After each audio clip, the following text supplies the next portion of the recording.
ધોરણ 8 પ્રકરણ number 8 basic પદાવલીઓ અને નિત્યસમ એનો આપણે સ્વાધ્યાય 8.1 આવજે ગણશું. તો પહેલો દાખલો છે નીચેની બહુપદીઓના સરવાળા કરો. પહેલી રકમ શું આપી છે? AB minus BC, BC minus CA, અલ્પવિરામ CA માઇનસ AB. તો આપણે આનો શું કરવાનો છે? સરવાળો. તો આપણે આમાં શું કરશું? પહેલા સમાન પદો છે એ લખશું. પહેલા આપણે સરવાળો કરવા માટે સરવાળા નિશાની કરી નાખશું. પહેલું પદ AB માઇનસ BC, રેડી? પછી વત્તાની નિશાની, BC માઇનસ CA કાઉન્સ પૂરો વત્તાની નિશાની, CA માઇનસ AB વત્તાની નિશાની. હવે જે સમાન પદો છે આપણે લખશું. તો શું લખશું? પેલું AB. તો AB આમાં કઈ જગ્યા છે? તો AB. બીજું AB ક્યાં છે? અહીંયા. તો એની આગળ કઈ નિશાની છે? માઇનસ. તો માઇનસ AB થઈ ગયું. બીજું પદ કયું છે આપણી પાસે? BC. એની આગળ કઈ નિશાની છે? માઇનસ. તો માઇનસ BC.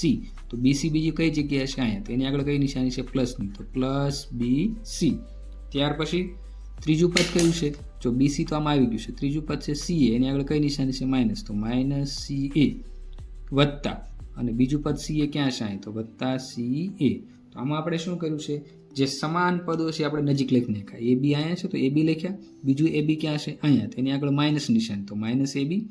ત્યાર પછી BC. BC આગળ કઈ નિશાની છે? માઇનસ. Minus BC. બીજું BC એની આગળ વત્તા BC. તો વત્તાની નિશાની. પછી CA. CA ની આગળ કઈ નિશાની? માઇનસ. તો માઇનસ CA. બીજું CA ક્યાં છે? અહીંયા છે. તો વત્તા CA. તો સમાન સમાન પદો આપણે બાજુમાં લખી નાખશું. AB માઇનસ AB તો શું થઈ જશે? 0. પછી માઇનસ નિશાની, માઇનસ AB વત્તા BC. તો માઇનસ પ્લસ માઇનસ. તો BC માઇનસ BC એટલે 0. માઇનસ CA વત્તા CA, વત્તે ઓછે ઓછા તો શું થશે? 0. તો ફાઇનલ જવાબ આપણો શું થઈ જશે? 0 થઈ જશે.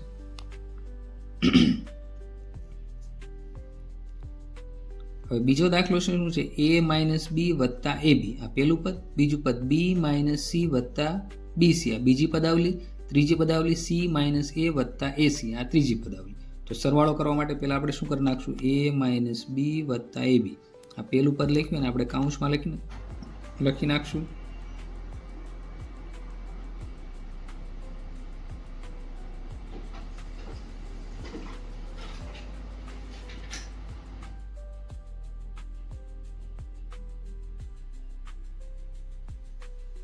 વત્તા જે આપણી બીજી પદાવલી લખી નાખશું B માઇનસ C વત્તા BC વત્તા ત્રીજી પદાવલી. ત્રીજી પદાવલી કઈ છે? C માઇનસ A વત્તા AC. હવે આપણે આમાં શું કરશું? જે સજાતીય પદ, સજાતીય પદ એટલે સમાન પદ છે લખી નાખશું. તો પેલું A છે. તો બીજો A ક્યાં છે? એમાં અહીંયા છે, પણ એની આગળ કેવું છે? માઇનસ. તો માઇનસ A. પછી આ B નો વારો. B ની આગળ માઇનસ નિશાની, માઇનસ B. બીજો B ક્યાં છે? અહીંયા. તો એની આગળ કેવી નિશાની છે? પ્લસ. તો પ્લસ B થશે. પછી શું આપ્યું છે? Plus AB. તો પ્લસ AB. હવે બીજો AB ક્યાં છે? નથી. હાલો તો AB એમના વત્તા. B નો વારો આવી ગયો. હવે C. C આવશે C. તો C ની આગળ કેવી નિશાની છે? માઇનસ. તો માઇનસ C. બીજો C આમાં ક્યાં આપ્યો છે? એની આગળ કેવી નિશાની છે? પ્લસ. તો પ્લસ C.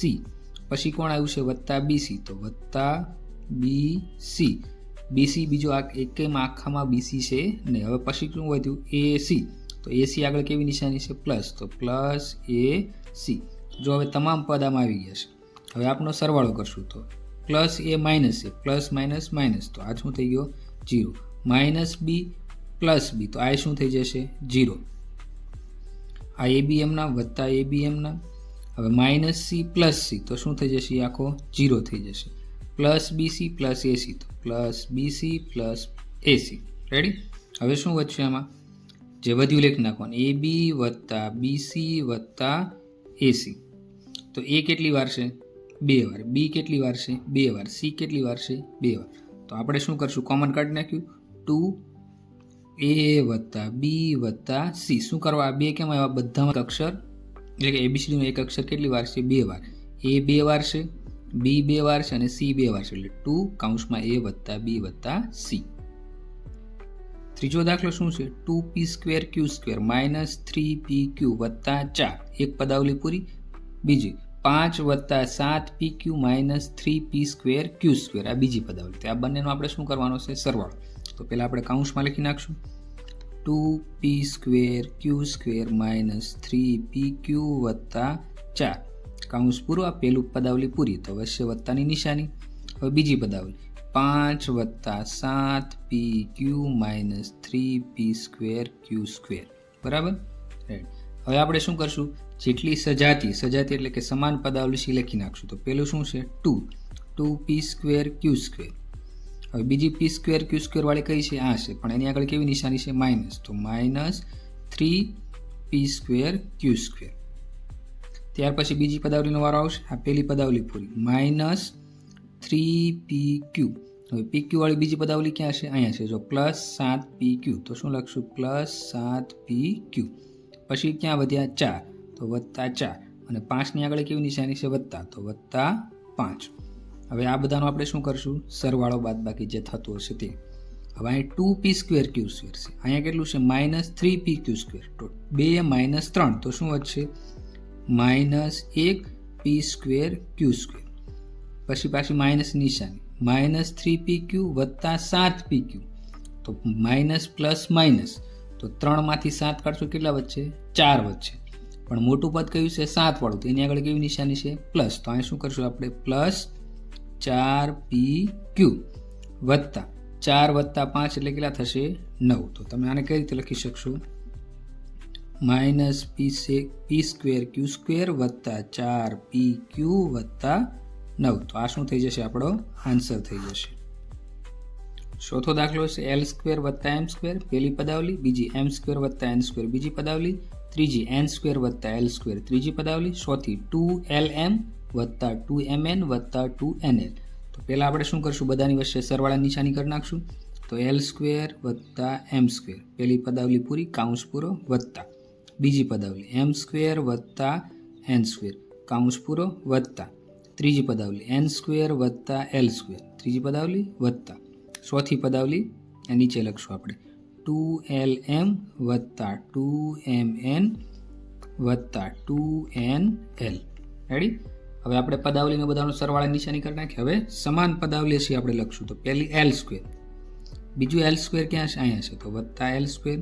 પછી કોનો વારો આવશે, m નો, +m². તો બાજુમાં m² છે, +m². હવે l m નો વારો આવી ગયો. હવે કોણ આવશે, n, તો +n². તો બીજો n² એની બાજુમાં છે, તો +n². l² નો તો વારો આવી ગયો, વત્તા આ જે વધ્યું લખી નાખશું, 2lm + 2mn + 2nl. હવે સરવાળો કરશું, l² એક વત્તા બીજો l², તો શું થશે, 2l². m² + m² એટલે શું થશે, 2m². n² + n², તો શું થશે, 2n². વત્તા જે હતું લખી નાખશું, 2lm + 2mn + 2nl. હવે મિત્રો જો બધાની આગળ છે 2 2 2 2 2 2, તો બધામાં આપણે બગડો શું કરી નાખશું, કોમન કાઢી નાખશું. તો શું થશે, l² + m² + n² + lm + mn + nl. તો શું થઈ ગયું, આ બગડો કોમન આવી ગયો, બાકીના બધા પદ આપણે લખી નાખ્યા. તો આ સરવાળો થઈ ગયો.